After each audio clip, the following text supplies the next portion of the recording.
Hello friends, welcome back to Mansi study channel. दोस्तों, आज है 28 जुलाई 2024 और 28 जुलाई 2024 से रिलेटेड करंट अफेयर्स के जितने भी क्वेश्चन बन सकती हैं, आज की क्लास में सारे क्वेश्चन को कवर करेंगे और हर क्वेश्चन से रिलेटेड इंपॉर्टेंट पॉइंट भी मैं आपको बताऊंगी। तो आप लोग पूरा क्लास बहुत ध्यान से देखिएगा।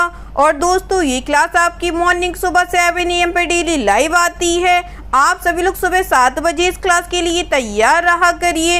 इससे आपकी तैयारी करंट अफेयर्स में बेहतर होने वाली है और आगे आने वाले सभी एग्जाम में आप लोग करंट अफेयर से रिलेटेड जितने भी टाइप के क्वेश्चन एग्जाम हॉल में पूछे जाते हैं, आप उन सभी टाइप के क्वेश्चन का आंसर बहुत इजीली दे पाएंगे। तो चलिए आगे बढ़ते हैं और आज का पहला क्वेश्चन देखते हैं।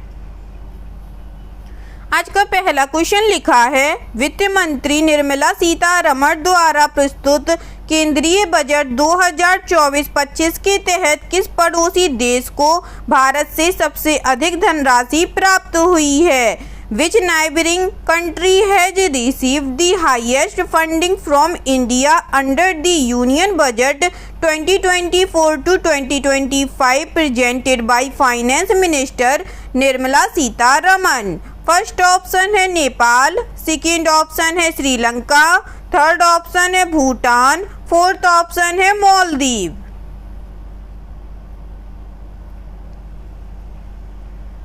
जल्दी से बताइएगा दोस्तों, इस क्वेश्चन का राइट आंसर क्या हो जाएगा? इस क्वेश्चन का जो राइट आंसर हो जाएगा फ्रेंड्स, वह है हमारा ऑप्शन नंबर सी, भूटान। चलिए इससे रिलेटेड इंपॉर्टेंट पॉइंटों को पढ़ते हैं। नेपाल, श्रीलंका, सेशेल्स को विदेश मंत्रालय के लिए बजट आवंटन के तहत अधिक धनराशि मिली है। वित्त मंत्री निर्मला सीतारमण द्वारा प्रस्तुत केंद्रीय बजट के अंतर्गत विदेश मंत्रालय के लिए अधिकांश आवंटन पड़ोस में भारत द्वारा वित्त पोषित परियोजनाओं के लिए किया गया है।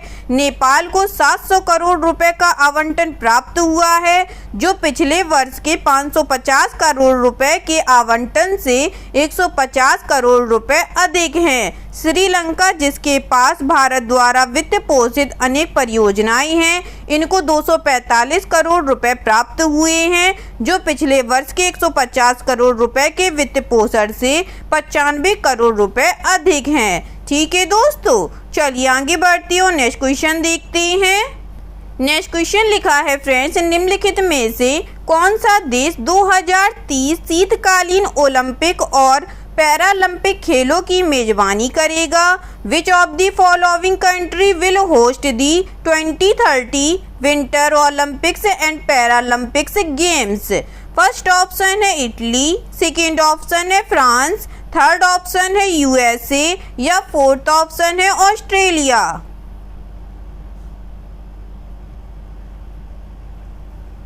बताइएगा दोस्तों, निम्नलिखित में से कौन सा देश 2030 शीतकालीन ओलंपिक और पैरालंपिक खेलों की मेजबानी करेगा?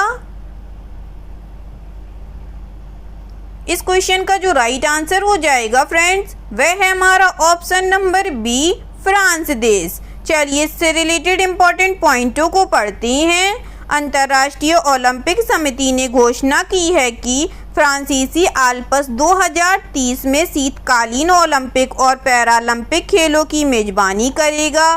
घोषित योजनाएं फ्रांस के राष्ट्रपति इमैनुअल मैक्रों द्वारा दी गई गारंटी पर आधारित हैं कि 2024 के बाद देश में बनने वाला नया कार्यालय उन सभी संगठनात्मक गारंटियों को शामिल करेगा जिन पर अभी हस्ताक्षर होना बाकी है। 2030 शीतकालीन खेल 1992 के बाद पहली बार फ्रांस में आयोजित किए जाएंगे। प्रतिष्ठित टूर्नामेंट का 2026 संस्करण इटली में आयोजित किया जाएगा। ठीक है दोस्तों, चलिए आगे बढ़ते हैं और नेक्स्ट क्वेश्चन देखते हैं। नेक्स्ट क्वेश्चन लिखा है फ्रेंड्स, सरकार ने वित्त वर्ष 2025 में विनिवेश और परिसंपत्ति मुद्रीकरण से एकत्र करने का अनुमान लगाया है। The government has estimated to collect from disinvestment and asset monetisation in the FY 2025। First option है 20,000 करोड़, सेकेंड ऑप्शन है 30,000 करोड़, थर्ड ऑप्शन है 40,000 करोड़ या फोर्थ ऑप्शन है 50,000 करोड़।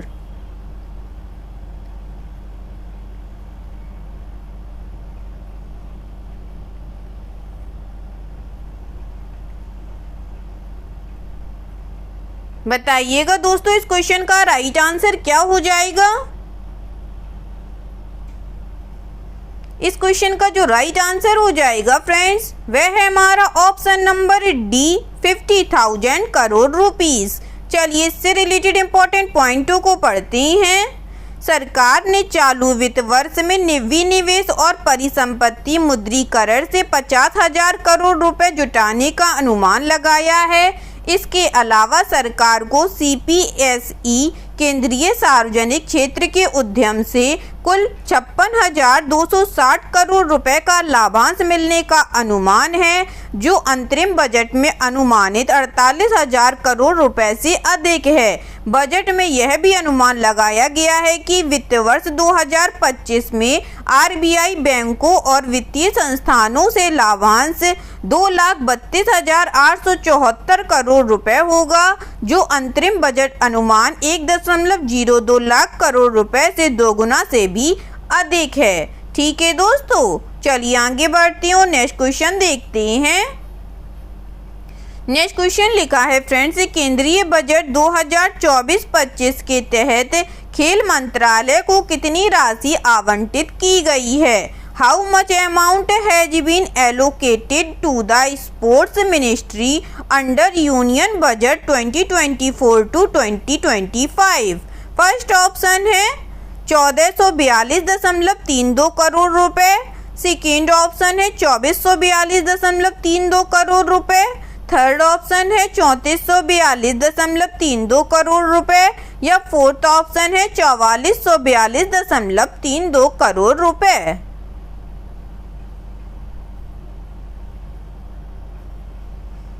बताइएगा फ्रेंड्स केंद्रीय बजट 2024-25 के तहत खेल मंत्रालय को कितनी राशि आवंटित की गई है। इस क्वेश्चन का जो राइट आंसर हो जाएगा फ्रेंड्स वह है हमारा ऑप्शन नंबर सी 3,442.32 करोड़ रुपए। चलिए इससे रिलेटेड इंपॉर्टेंट पॉइंटों को पढ़ते हैं। जमीनी स्तर पर खेलों को बढ़ावा देने के लिए सरकार की प्रमुख परियोजना खेलो इंडिया एक बार फिर खेल मंत्रालय के लिए केंद्रीय बजट में सबसे बड़ा लाभार्थी रहा है, क्योंकि इसे 3,442.32 करोड़ रुपए के कुल आवंटन में से 900 करोड़ रुपए आवंटित किए गए।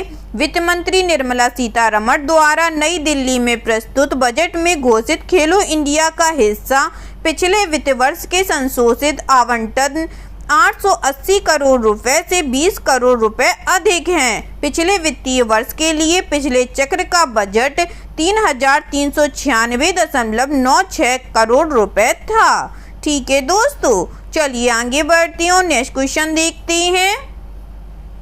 नेक्स्ट क्वेश्चन लिखा है फ्रेंड्स, केंद्रीय बजट 2024-25 के तहत रक्षा मंत्रालय को कितनी राशि आवंटित की गई है। How much amount has been allocated to the defence ministry under union budget 2024 to 2025। First option है अप्रॉक्स $55 बिलियन, सेकेंड ऑप्शन है अप्रॉक्स $65 बिलियन, थर्ड ऑप्शन है अप्रॉक्स $75 बिलियन या फोर्थ ऑप्शन है अप्रॉक्स $45 बिलियन।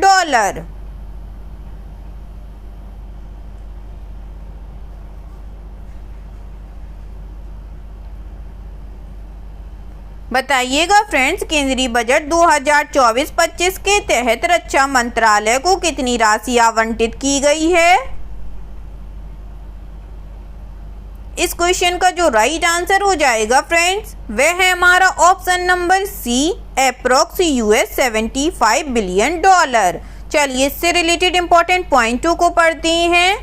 वित्तीय वर्ष 2024-25 के नियमित केंद्रीय बजट में रक्षा मंत्रालय को 6,21,940.85 करोड़ रुपए लगभग 75 बिलियन अमेरिकी डॉलर आवंटित किए गए हैं, जो सभी मंत्रालयों में सबसे अधिक हैं। अंतरिम बजट के दौरान रक्षा मंत्रालय को किए गए आवंटन को बनाए रखते हुए सरकार ने IDEX योजना के साथ नवीन प्रौद्योगिकियों के विकास में तेजी लाने के माध्यम से रक्षा में नवाचार पर 400 करोड़ रुपए का अतिरिक्त आवंटन किया है।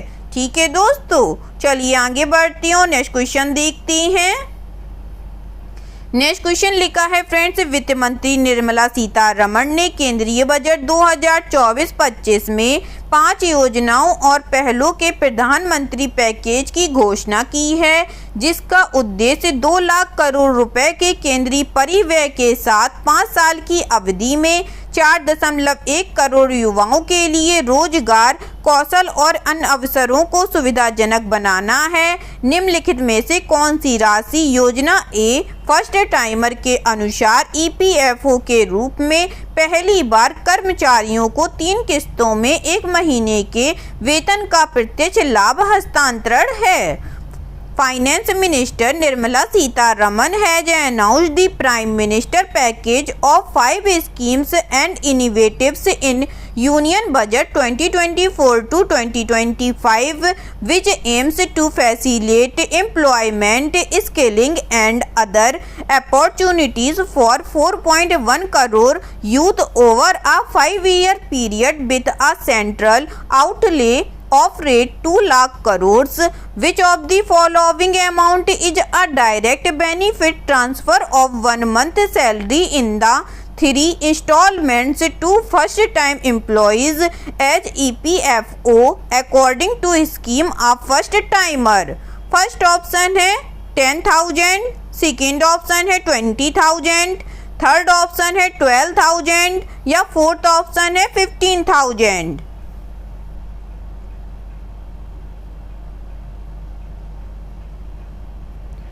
बताइएगा दोस्तों इस क्वेश्चन का राइट आंसर क्या हो जाएगा।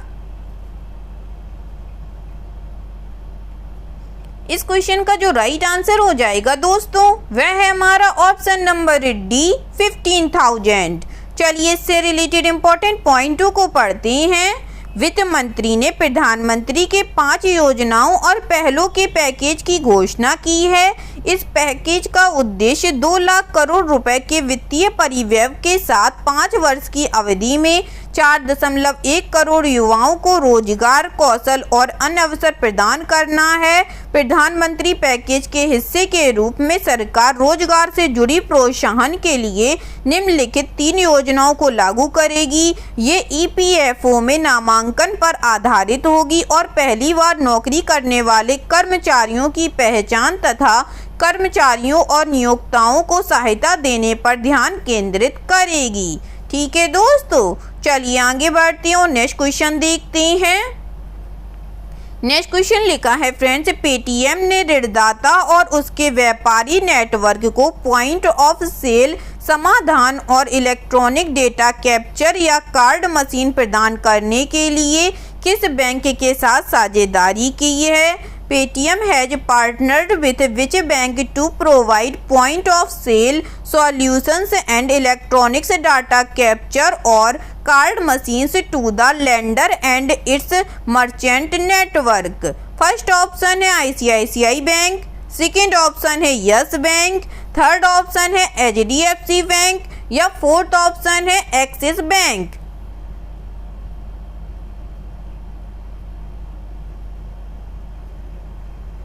बताइएगा दोस्तों, पेटीएम ने ऋणदाताओं और उसके व्यापारी नेटवर्क को पॉइंट ऑफ सेल समाधान और इलेक्ट्रॉनिक डेटा कैप्चर या कार्ड मशीन प्रदान करने के लिए किस बैंक के साथ साझेदारी की है?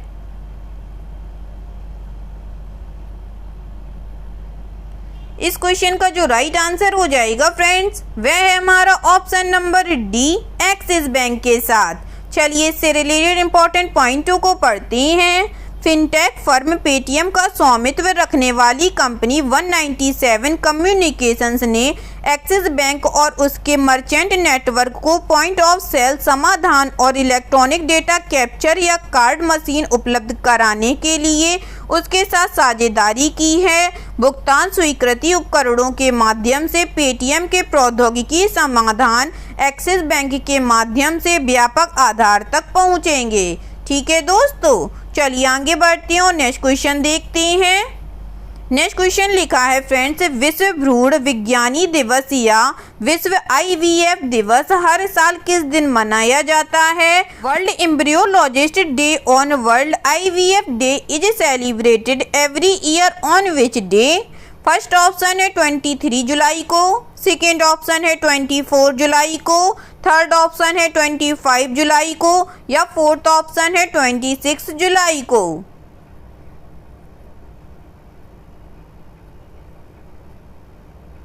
बताइएगा दोस्तों, विश्व भ्रूण विज्ञानी दिवस या विश्व IVF दिवस हर साल किस दिन मनाया जाता है? इस क्वेश्चन का जो राइट आंसर हो जाएगा फ्रेंड्स, वह है हमारा ऑप्शन नंबर सी 25 जुलाई को। चलिए इससे रिलेटेड इंपॉर्टेंट पॉइंटों को पढ़ते हैं। विश्व भ्रूण विज्ञानी दिवस या विश्व IVF दिवस हर साल 25 जुलाई को मनाया जाता है। यह हमें अतीत और वर्तमान के भ्रूण विज्ञानियों द्वारा किए गए अद्भुत कार्यों को पहचानने का अवसर देता है। यह दिन प्रजनन चिकित्सा के क्षेत्र में उनके योगदान का सम्मान करता है, विशेष रूप से इन विट्रो फर्टिलाइजेशन, जिसने अनगिनत व्यक्तियों और दंपतियों को माता पिता बनने के अपने लक्ष्य को प्राप्त करने में मदद की है। 25 जुलाई को विश्व IVF दिवस के रूप में चुना गया क्योंकि यह लुइस ब्राउन का जन्मदिन है, जो इन विट्रो फर्टिलाइजेशन के माध्यम से पैदा होने वाली पहली बच्ची थी। ठीक है दोस्तों, चलिए आगे बढ़ते हैं और नेक्स्ट क्वेश्चन देखते हैं। नेक्स्ट क्वेश्चन लिखा है फ्रेंड्स, भारतीय ओलंपिक संघ ने किस कंपनी को पेरिस ओलंपिक से 2028 लॉस एंजल्स खेलों तक 4 वर्षों के लिए अपना आधिकारिक प्रमुख प्रायोजक नामित किया है? The Indian Olympic Association has named which company as its official principal sponsor for 4 years starting with the Paris Olympics till the 2028 Los Angeles games. First option है State Bank of India, second option है Dream 11, third option है Reliance जियो या fourth option है Bharat petroleum corporation limited.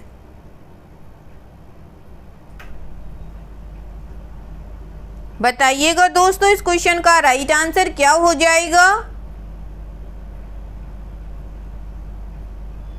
इस question का जो right answer हो जाएगा फ्रेंड्स, वह है हमारा option number D, Bharat petroleum corporation limited. चलिए इससे रिलेटेड इंपॉर्टेंट पॉइंटों को पढ़ते हैं। भारतीय ओलंपिक संघ ने भारत पेट्रोलियम कॉर्पोरेशन लिमिटेड को पेरिस ओलंपिक से 2028 लॉस एंजल्स खेलों तक 4 वर्षों के लिए अपना आधिकारिक प्रमुख प्रायोजक नामित किया है। महारत्न कंपनी BPCL और IOA के बीच सहयोग से राष्ट्रमंडल खेल, एशियाई खेल, ग्रीष्मकालीन युवा ओलंपिक, शीतकालीन ओलंपिक और शीतकालीन युवा ओलंपिक भी शामिल होंगे। इस सहयोग के एक भाग के रूप में BPCL पेरिस जाने वाले भारतीय दल को समर्थन देने के लिए कई अभियान शुरू करेगी। ठीक है दोस्तों, चलिए आगे बढ़ते हैं और आज का लास्ट क्वेश्चन देखते हैं। आज का लास्ट क्वेश्चन लिखा है फ्रेंड्स, जुलाई 2024 में भारत की नौसेना क्षमताओं और आत्मनिर्भर भारत पहल के लिए एक महत्वपूर्ण उपलब्धि के रूप में गोवा शिपयार्ड लिमिटेड ने पहला स्वदेशी P11 35.6 फ्रिगेट सफलतापूर्वक लॉन्च किया। इस फ्रिगेट का नाम क्या है? In July 2024, in a significant achievement for India's naval capabilities and the Atmanirbhar Bharat initiative, Goa Shipyard Limited successfully launched the first indigenous P11 35.6 frigate. What is the name of this frigate? First option है पोपट, second option है तिरपुट, third option है हाथी या fourth option है धनुष।